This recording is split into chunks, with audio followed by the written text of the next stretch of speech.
사랑과 마음 상담센터에서 보내드리는 새벽 프로그램 이른 아침 햇살 받기 시간입니다. 말씀을 통해 내면의 힘을 얻는 마음 치료를 경험하는 시간이 되시길 바랍니다.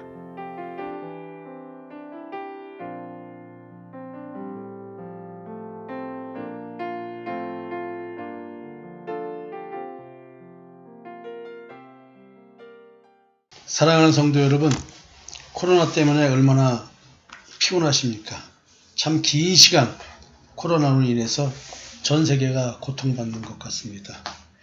오늘은 제가 신앙생활하면서 열심으로 충성하던 성도들을 보고 저분들의 신앙이 왜 저렇게 진실하게 안 보이지? 라고 느꼈던, 제가 처음 예수 믿을 때 그런 느꼈던 생각들을 한번 얘기해 보려고 합니다. 기독교인들은 요한계시록에 기록된 네가 죽도록 충성하라, 그리하면 내가 생명의 면류관을 네게 주리라 라는 말씀을 통해서 예수님을 향한 신앙의 충성도가 어느 정도여야 하는지를 너무나 잘 알고 있습니다. 요한계시록 2장 10절의 말씀이죠. 네가 장차 받을 고난을 두려워 말라. 볼지어다 마귀가 장차 너희 가운데서 몇 사람을 옥에 던져 시험을 받게 하리니 너희가 10일 동안 환난을 받으리라. 네가 죽도록 충성하라. 그리하면 내가 생명의 면류관을 네게 주리라. 야, 죽도록 충성한다. 근데 겨우 10일 동안의 환난이에요.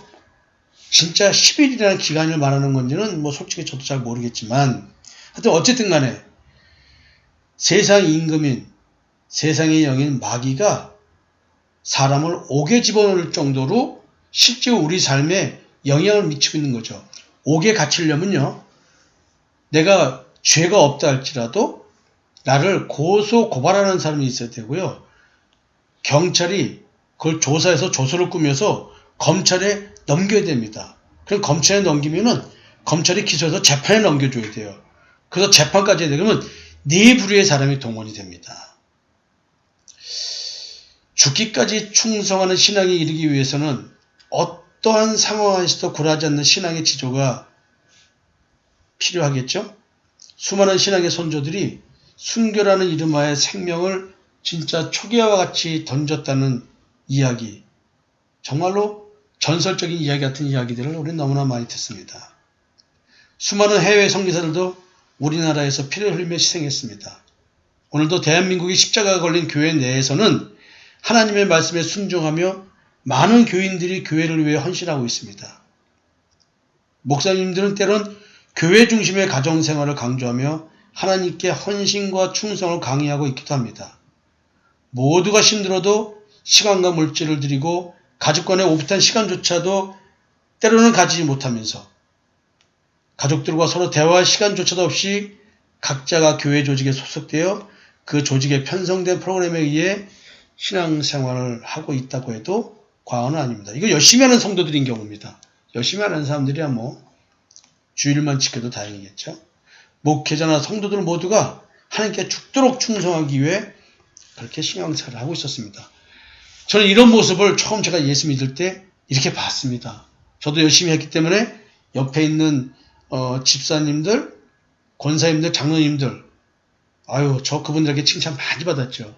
이렇게 젊은 육군 대위가 이렇게 어릴 때부터 이렇게 신앙생활 잘한다고 우리나라 유명하신 분 사모님 권사님께서 제 엉덩이를 툭툭 쳐주면서 이렇게 귀여워해줬던 그런 기억도 납니다.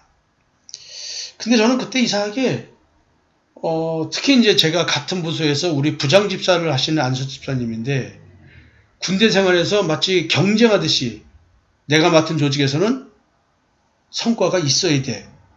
그러면서 진짜 그 성과 위주의 헌신 봉사를 하더라고요. 그래서 아니 집사님, 아직 청년들이 믿음의 밑자도 모르는데 무조건 내가 숫자를 늘리라면 됩니까? 이들에게 믿음이 뭔지를 가르쳐주면 그들이 다시 복음을 재생산하겠죠. 일단은 열심히 나오는 청년들부터 믿음에 대해서 제대로 좀 가르쳐주면 안 될까 했더니 저를 옆으로 이렇게 흘겨보면서 내가 성대를 일로 스카우트 해올 때에는 뭔가 기대하는 바가 있었는데 이 형 내가 기대했던 거하고는 다르네요. 사실 이런 얘기를 들었습니다. 이게 참 저는 그때 이분은 왜 신앙생활을 이렇게 하지라는 의문을 가졌어요. 영적 분별력이 없을 때 들었던 감정들입니다.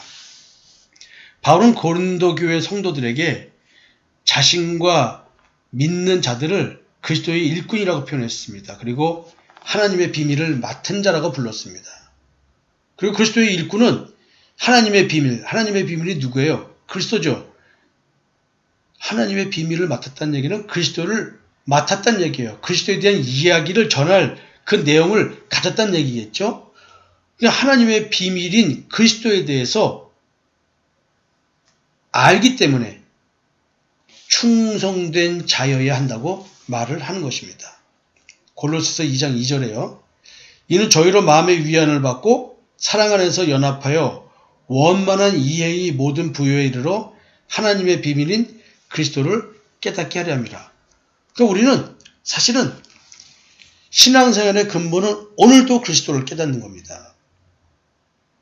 그래서 하나님의 비밀을 맡은 자, 그 맡은 자에게 우리는 충성된 자여야 한다는 거예요. 여기서 여러분들이 이 설교를 좀 몇 번 들었는데 영어 번역어를 보면 맡은 자라는 말은 사실 하늘에서 주어진 믿음을 가진 자를 말하고 이들에게는 자신이 충성스러운 믿음을 가졌다는 것을 스스로 증명해 보이는 것이 요구된다는 의미로 쓰고 있습니다. 이게 무슨 말이냐면 충성됨을 무엇으로 증명해 보이느냐에 대하여 명확하게 표현을 하고 있지 않습니다. 그러나 고린도전서 4장 3절부터 5절 사이의 내용을 보면 충성스러운 신앙인으로서 증명해 보여야 할 것이 무엇인지를 명시하고 있습니다. 사람이 마땅히 우리를 그리스도의 일꾼이요 하나님의 비밀을 맡은 자로 여길지어다. 그리고 맡은 자에게 구할 것은 충성이니라. 충성이죠? 신앙인으로서 내가 비밀을 맡았다면 그리스도의 비밀을 깨달았다면 나는 반드시 충성스러워야 됩니다. 근데 이것이 우리는 어떤 행위로 충성한다는 느낌으로 받아들이는 거예요. 이 어감을. 바울은 맡은 자들에게 구할 것은 충성이라고 한 후 자기 자신에 대해서 언급을 합니다. 여기서 바울은 자기 자신의 그 예수를 향한 충성에 대하여 문제를 제기한 듯한 어느 누가 문제를 제기한 듯한 인상을 풍기면서 다른 이들이 자기를 평가하는 것에 대하여 별반 신경 쓰지 않고 자기 자신조차도 자기를 판단하지 않는다는 고백을 합니다. 너희에게나 다른 사람에게나 판단받는 것이 내게는 매우 작은 일이라 나도 나를 판단치 아니하노니. 매우 참 특이한 얘기를 하죠.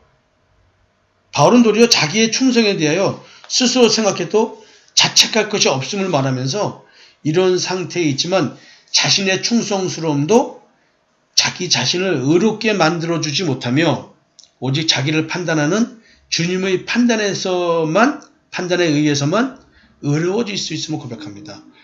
교회에서 열심히 헌신봉사 충성하는 사람들이 자기 의를 가지고 신앙생활하는 경우를 너무나 많이 봅니다.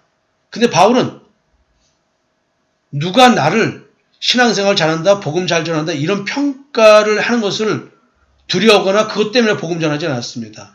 자기가 진짜 의롭다, 신앙생활을 똑바로 하고 있다, 복음을 잘 전하고 있다 이 판단은 주님만이 하는 거지 나도 나 자신을 평가하는 게 아니고 다른 사람도 나를 평가하는 게 아니라는 거예요.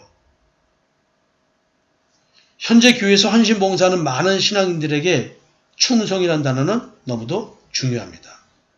교회에서 이루어지는 모든 행사와 조직에서 부여된 직책 수행에 따른 일을 성취도 있게 높이는 노력들, 이 모든 충성에 대한 인정은 또 교회 내에서는 내가 어떤 직분을 갖고 있느냐가 이 충성의 정도를 드러내주고 있고요. 또 담임 목사는 직분을 주면서 그 사람의 충성에 대해서 인정해준다는 평가를 또 보여주는 것입니다. 내가 당신을 이렇게 충성했기 때문에 인정합니다. 이렇게 얘기하는 거예요. 평가 요소가 여러 가지가 있겠죠. 그죠? 또 직분자들이 그 직분을 자랑스럽게 여기고 직분에 따른 권위를 유지하고 맡으려고 하는 이유가 바로 이 평가 때문이라고 해도 과언이 아니겠죠. 왜냐하면 직분이 곧 그 사람의 신앙의 정도와 교회 내에서의 충성의 정도를 말해주기 때문입니다. 담임 목사들이 평가하는 것은 성도들의 교회에 대한 충성도이며 담임 목사에 대한 어쩌면 신뢰도도 포함되어 있을지도 모릅니다. 근데 바울은 이와 같은 현재의 교회 분위기와는 다른 말을 기록하고 있습니다. 성도들의 충성에 대한 판단을 하지 말라는 것이죠. 그것도 주님이 오시기 전까지 말입니다. 바울이 말하는 나의 믿음을 증명해내야 하는 충성에 대한 판단의 내용이 지금의 교회에서 이루어지고 있는 것인가 라고 생각해보면 저는 아니라고 말할 확률이 너무나 높습니다. 바울은 도리어 죽기까지 충성하는 그 믿음에서 나오는 행동들을 보고 하는 말이 아니기 때문에 그렇습니다. 그 충성스러운 믿음의 행동과 실천력 밑에 있는 근본 동기를 바울은 말하고 있습니다. 바울은 내가 자체가 아무것도 깨닫지 못하나 그러나 이를 인하여 의롭다함을 얻지 못하노라 다만 나를 판단하신 이는 주신이라면서 그 사람의 평가 또는 자기 자신도 자기 평가를 하지 않고 오직 주님께 자기의 모든 것을 맡기고 오늘 하루 열심히 복음을 전하고 있었습니다. 바울은 이런 말씀을 하네요. 고린도전서 4장 5절인데요. 그가 어둠에 감추인 것들을 드러내고 마음의 뜻을 나타내시리니 그때에 각 사람에게 하나님께로부터 칭찬이 있으리라. 바울이 말하는 충성의 증거는 마음의 뜻이었습니다. 이런 용어로 The motives of man's heart, 사람의 마음에 있는 동기, 그 사람이 마음의 동기, 행동을 하는 마음의 동기에 대한 얘기를 하는 것입니다. 이 마음의 뜻이란 사람의 마음의 중심 동기를 말하고요. 따라서 주님이 오시면 각자가 예수를 믿는다고 고백하면서 자기의 믿음의 증거를 죽기까지 충성을 보여준 그 충성하게 된 그 사람의 마음 중심을 주님께서 친히 확인하시고 그 충성을 한 동기가 정말로 참 믿음에서 한 것인지 아닌지를 구별하신다는 것입니다. 즉 주님이 오시는 날에는 이 충성의 동기가 주님을 위하여 충성하였다고 하나 자기를 위하여 한 것인지 아닌지를 심판받는다는 얘기입니다. 자기를 위한다는 얘기는 내가 스스로가 열심히 하고 있다고 하는 자기 의를 추구하는 신앙이었는지 그게 아니라 주님의 평가를 받는 그런 믿음의 의를 추구한 것인지 이 영적 분별력을 가지고 하나님께서 칭찬하신다는 거예요. 바울의 이 말은 자기 자신에 대하여 충성에 의심스럽다고 하는 자들에게 지금 말하는 것입니다. 주님이 오시는 날에 두고 보자는 무서운 심판 앞에서의 말이기도 합니다. 더욱 무서운 것은 충성스러운 행동이 중요한 게 아니라 충성의 동기가 중요하다는 것입니다. 그러나 오늘날 헌신하는 자들 중에 자기 자신의 마음을 살펴서 그 행동의 동기를 살피는 자가 과연 있을까요? 내가 지금 하는 것이 자기의 의인지 믿음의 의인지 이걸 살피고 있었던 크리스찬들이 얼마나 있겠습니까? 그리고 충성스러운 신앙인이라고 증명해 보이고 있는 자들에게 그들의 마음 중심까지 살펴보라고 강조하고 영적 진단을 해줄 수 있는 목회자들이 또 얼마나 있냐는 것입니다. 목회자들은 자기 자신을 포함하여 성도들로 하여금 마지막 날에 하나님께로부터 칭찬을 받을 수 있도록 안내해야 합니다. 하나님은 충성의 마음의 동기를 먼저 살피시는 분이시지 외형적인 충성스러운 행동의 결과를 먼저 보시는 분이 아닙니다. 사랑하는 주님과 함께하는 교회 성도 여러분, 사랑과 마음 상담센터에서 신앙생활하고 계신 여러분들, 오늘 이 말씀을 통해서 오늘도 내가 신앙생활을 열심히 하는 이것이 무엇 때문에 신앙생활을 하는지를 한번 살펴봤으면 좋겠습니다. 다른 사람이나 자기 자신이 평가할 때 신앙생활 잘하고 있어라는 이 느낌을 갖기 위해서 신앙생활을 하는지 아니면 주님 앞에서 그 아무것도 없이 그저 주님의 평가를 심판들에 바라면서 주님께서 강권하시는 그 사랑으로 오늘도 복음을 증거하고 있든지 오늘 고민하는 하루 되셨으면 좋겠습니다. 감사합니다.